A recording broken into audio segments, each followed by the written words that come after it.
Howdy. Welcome Hello. in, everybody, to another episode of Infodump, the Neurodivergent Podcast. We're joined today by TasticSilver, one of my streamer friends. Tastic, you want to introduce yourself a little bit? Sure. What's up, everybody? I am TasticSilver. I am a variety streamer. I've been starting since November, so this November will actually be my first year point. I play a variety of different games: Mario, Pokemon, Zelda, pretty much anything you can imagine. Indie games. We'll do random challenges such as Super Meat Boy. Currently, I work at Wegmans Food Market in their deli department part-time, which is actually kind of fun. And I'm also going to school, the online program called Capella University, taking classes for business administration, pursuing a different degree because I do have computer science, but that's led me nowhere. So you would think it would, but in my area, no. So Wow. time for something different. Time for something different. Oh, I forgot Yes. to change one thing on my screen. Let me get out of studio mode, because we are not talking about how we came up with the content persona. Oh. But anyways, for those of you, so not only are you playing Zelda, you're doing something that we did on my channel before my housemate got busy, but you're playing Skyward Sword, but with motion Yes. controls. Oh God, tell me about it. It's terrible. I'm so bad at them. They are awful on the Switch, but you know what? We're doing it because I'm stubborn. For example, when I played my Fall Guys challenge, I actually was playing on a keyboard and mouse for about 3 weeks before I finally decided to go controller. And as soon as I switched to controller, I got to win my second game.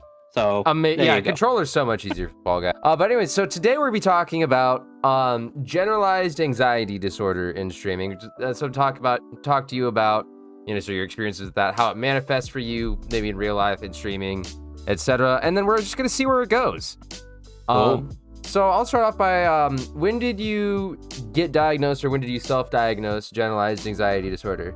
Oh, that's a good question. I mean, technically, it happened, I would say, a year after high school. A year after high school. But I didn't really, I guess, believe that diagnosis in a way, because I actually was seeing two therapists at that time. One was very into the whole generalized anxiety disorder route, and the other one was very heavily into Asperger's route. Right. And both of them had very compelling arguments. Well, not arguments, I guess, ideas and suggestions as to why I had both, or potentially had both. So I was kind of like, I really don't want to just say I have this over this without, further looking into, the other one. So after, I would say, a year of high school, when I finally went to college for the first time, it went well for the first, I would say, 3 sessions. Right. I met great people. Classes were going great. I was managing my time well. And then all of a sudden I noticed, kind of similar to high school and middle school, I got very anxious about coursework. I got very anxious in the classroom, and I just got very anxious just managing everything going on. I started failing out. I started not really being as social as I wanted to be. And, I was starting to really believe, the Asperger's deal, because I know with Asperger's, it's very difficult, to be social. It's very difficult to, maintain your focus on, specific activities.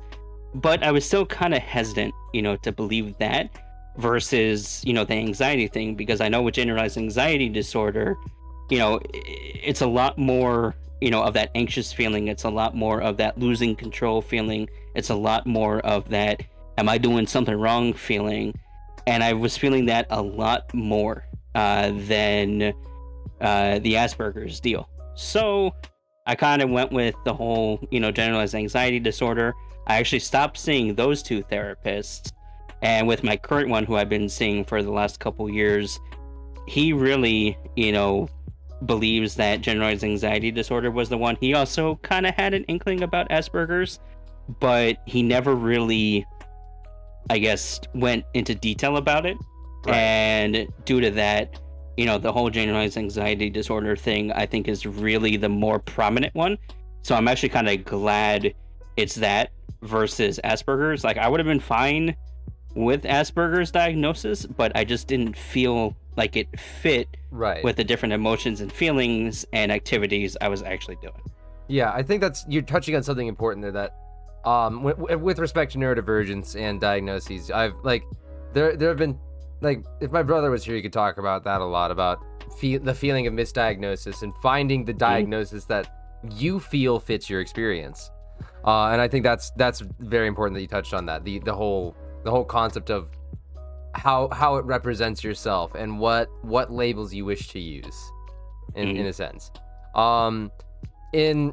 So you mentioned that, like, you really, one of the things that really got you is when you started feeling less social. Are there other, like, main sort of like major signs that you are going through a rough episode of generalized anxiety disorder, or that you should, reach out, things like that? What are some other signs, if you don't mind my asking? Yeah, that's a good question. So other than the whole, kind of disconnecting with people socially, my time management and just anxiety with, making sure I was doing quality work, making sure I was putting assignments in on time, and just anything I was doing, whether it be work, school, family gatherings, just every little minute detail was causing me to just feel just bad about the situation. So, it kind of felt like I was having panic attacks at times, or I just didn't want to be, like, around,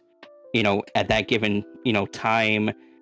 I didn't allow myself to turn assignments in correctly because I was either trying to rush them, or I always felt like something was wrong with it. So I'm like, you know what? Let me just submit it, see what happens. Right. And I never really, like, I guess, focused at any given point, because my mind was just constantly like, oh, I have to do this, I have to do this, I have to do that, I have to do this. But I can't do that because I have to do this. Oh, no, wait, I can't do that because I have to do this. When do I have time to do that? I don't have time, and it just kept going and going and going. Yeah, the racing thoughts of sorts. I can relate to those kinds of racing thoughts with ADHD. That's something I deal with constantly. Either my brain's completely empty, and just, echoes in there. Drop a rock in there and you'll hear it for years. Or racing thoughts, and I can't even pick out which one thought I need to focus on. I can't prioritize a thought because all of them are equally as loud, and it's just a cursed chorus in my head. That's I can kind of feel that. And that's something like during college, it's the combination of my inattentiveness and my racing thoughts made it rough to keep up with assignments. So I could feel you there.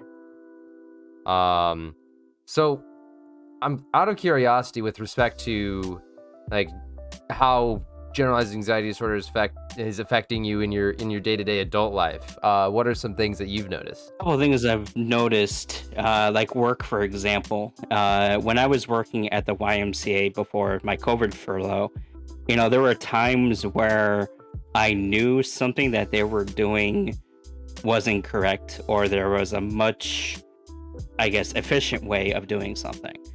And rather than stepping up or speaking up or researching further into it, I guess I was just too nervous to, like, actually go to someone and say, hey, this is what's happening. I know a way to fix this. Let's do this. Right. Even though I was in a position to allow that to happen. With family, a lot of the times whenever we would go, to, like, a family event or a special occasion, or whenever just everyone was there together, it would be very hard for me to kind of, just get out and talk to, my cousins, my aunt, my uncle, my grandfather, my grandmother. And it was just very hard to, like, communicate what was going on in my life at that point. I kind of kept to myself and would only really talk to them if they were the ones who came up to me. And it didn't feel secluded, but it was kind of like, okay, why don't I feel comfortable talking to my own family? Right. It was just really kind of upsetting. In terms of school, I ended up having to take a pretty lengthy break until now. Luckily, I'm back now because I've figured out a few ways to, manage time better and, cope with the anxiety a little bit better. But back in school, just the whole, not turning assignments in on time, not providing quality work, oversleeping Yep. through classes, not even going to them in the first place, focusing more on, video games, computer, and just being, on my own time rather than being out in the classroom. That was a huge thing. So pretty much the biggest few things have been not willing to communicate or step up to, try to be in a position where I can show that I'm knowledgeable and want to change the process. Feeling anxious, just talking about my life, whether like people might be judging me or am I really, on the right path in life? Are people going to say, oh, he's not doing this correctly, or he should be doing this, not that? And just not managing time well whatsoever. This is something that I thought of just while you were talking, and it's tangentially related. It gets back to it, you know what I mean? It's one of those where there's something that I hear a lot with respect to ADHD. Whenever I talk about my issues, things that I go through, there's always one person who goes out and says, well, everybody does that. Everybody experiences that. That's just normal. You don't have anything different. What is something that how would you respond to a comment like that? Or how have you responded to comments like that in the past by people who just refuse to make an attempt to understand? That's a very good question. So I actually had that at my current job, which was actually kind of upsetting. Yeah. Because I now currently work at Wegmans, and they boast themselves to be like a very, tight-knit ship where they care about their employees. So one day, one of my coworkers actually came up to me because they knew I had generalized anxiety disorder. And they're like, I feel anxious too. Do I have generalized anxiety disorder? Kind of in like this mocking sort of tone. And, I was kind of shocked by it because I knew this person pretty well. I thought that they, were caring and, a really cool coworker. But they just come out of the blue, kind of like jokingly asking me, do they have it just because they're anxious too? And I honestly didn't know how to respond to that at first. So I was kind of like, what? And then finally, after I kind of, calmed down a little bit and got my composure, I went over to him like, look, you might have it, you may not, but, there's really no reason for you to ask the question that way. Rather than asking me like that, maybe ask me, why I'm anxious, why am I feeling this way, and is there something I can do to potentially, change those thoughts? Right. And they kind of looked at me like, okay, well, I kind of do the same thing. Why can't you do that? I'm like, some people can do it easily. Some people can't. Just let me do what I need to do. There's no reason to come up to me and kind of make me feel bad about it. I think that's really the only thing I could say. Exactly. And Snack, I'll get to your question in a bit. Good morning, Niall. But I think you touched on something huge there. Why is it so hard to just let people do what they do and be how they are? Why do people feel the need to go up and invalidate out of the blue? That's something I fail to wrap my head around, really. I think I know why they do it. It's so they can feel better about themselves. They want to belittle other people to make it seem like they're the better ones and that there's nothing wrong in their lives. So they put blame, essentially, on other people who are, feeling a certain way or are going through a certain thing in order for them to feel. So Snack asked a question. Does Asperger's, does autism raise evasion a bit, or just like reflexes? I've always felt like for most things I kind of had an easier time getting around stuff, whether it be in a game or real life. I'm unsure it just feels like it. I can't give a specific answer to this because I frankly don't know. I'm sure that, so like neurodivergence, it manifests in a lot of different ways. Like for example, diagnosing ADHD, you need to have 7 of 13 symptoms and signs to be diagnosed with ADHD on at least per DSM-5. And I don't remember what all 13 are. I just know that I hit like 9 of them. And that means that my particular like neurodivergent cocktail comes out differently than somebody else's with ADHD. Hi, NPC. But if you feel like no, it's not a stupid question. What I'm getting to is that if you feel that that's where your reflexes come from, then define it that way. There's a lot within the realm of neurodivergence that is self-defined. At least in my opinion, that's how it should be. There's like, if you believe that's where it comes from, great. That's where it comes from. You know, it's really about knowing yourself and feeling like, okay, there's something different here than other people, and I think this is why. And it's an ever growing and ever flowing conversation with yourself, and it's a continuing dialogue. If you feel like your reflexes come from Asperger's, then maybe they do. It's possible that if your special interests are in games or in different activities, that it could, you know, increase your proficiency at them, and reflexes might be a part of that. But again, I don't know for sure. You know yourself better than I know yourself.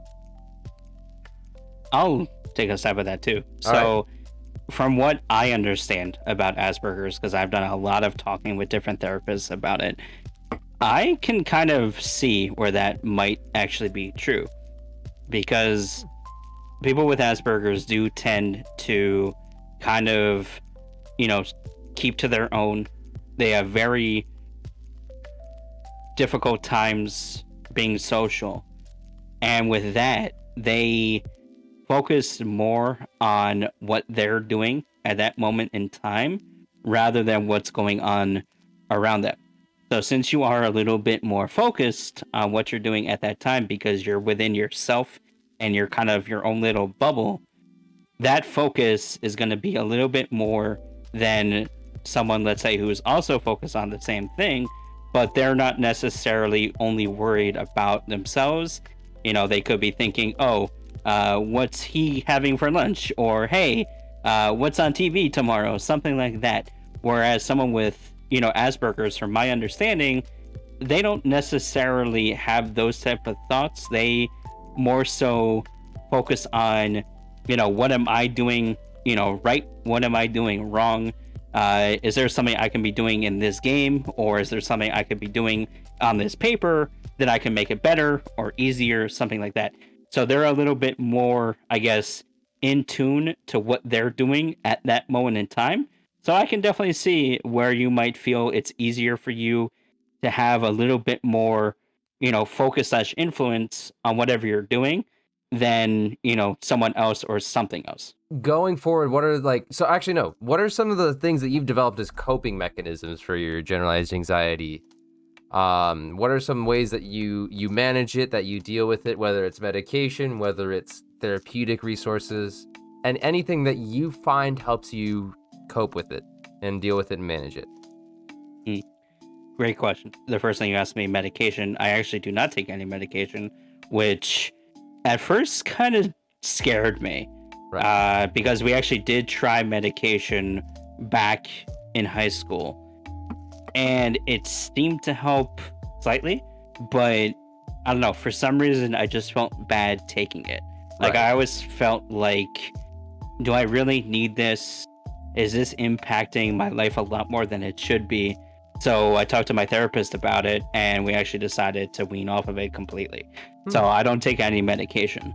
The ways I currently cope with it is just being open about it and talking about mental health and mindfulness in general. And that's one of the biggest reasons why I actually started my own show, the Talk with Tastic, and that podcast, because the more awareness and the more talking you can do about this or any disorder or anything going on in your life, emotions, feelings, wins, fails, anything, you know, is just great within itself. So communication and just talking and spreading awareness is so important. One thing I've also adopted with my current therapist is what's called SAR goals. So similar to SMART goals, It's pretty much the same thing, just without, some of the letters in there. So Right. it's sustainable, accountable, and rewarding Right. goals. So basically, what that means is I have to come up with goals that are sustaining. So it should be meaningful to something I'm doing, in my current situation. So school, for example, one SAR goal could be if, let's say, I have a 10-page paper due next Sunday. What I Right. could do is say, okay, I'm going to write 2 pages a day over the next 5 days. So that's sustainable because 2 pages a day, pretty easy to do. Yeah. The accountability thing is knowing that I'm working on, that paper at that specific time of day, and I know I have to do it within those 5 days. The reward part is I have the next 2 days to just relax and know that I don't have to work on that paper because I've already finished it. So setting SAR goals has been a huge thing. And also writing down everything that's currently going on, whether it be something I need to do, something I'm feeling, and just journaling thoughts has helped me out tremendously. Yeah, that sort of mindfulness journaling is important. It's something that I've tried to pick up several times, but again, it's hard for me to build routines, Mm. But I think like touching on being unmedicated, because I recently stopped taking my ADHD medication, and that's been very difficult for me to adapt and develop coping mechanisms and just sort of be able to function at the rate I used to, and I still haven't Mm. reached that rate. I'm struggling to, for example, post consistently on TikTok, to set up streaming schedules. I find that off medicine, I've had more emotional volatility. I'm more likely to suddenly be too drained to do anything, or suddenly be Mm. too hyper to sit still and focus on something. Um, and it just goes and just develops in a way that I'm not used to. But definitely talking about it, being open about it it's huge, and I really appreciate your openness with it, and it's something I strive to do as well, to be open and honest about my experience, because really the hope is that with these talks, with Infodump, with talks with Tastic, one of the main ideas, at least from my end, is that eventually my experiences and my processes and everything that's going on, somebody might eventually be able to take something from it. That's my motto: make an impact in someone's life. As long as you make an impact at one person's life, that person is going to make an impact in someone else's, and it's just one big giant circle. Yeah, it's eventually it's a butterfly effect, really. You Yep. never know whose life you might just change in the slightest way that leads them to do great things, to overcome their demons.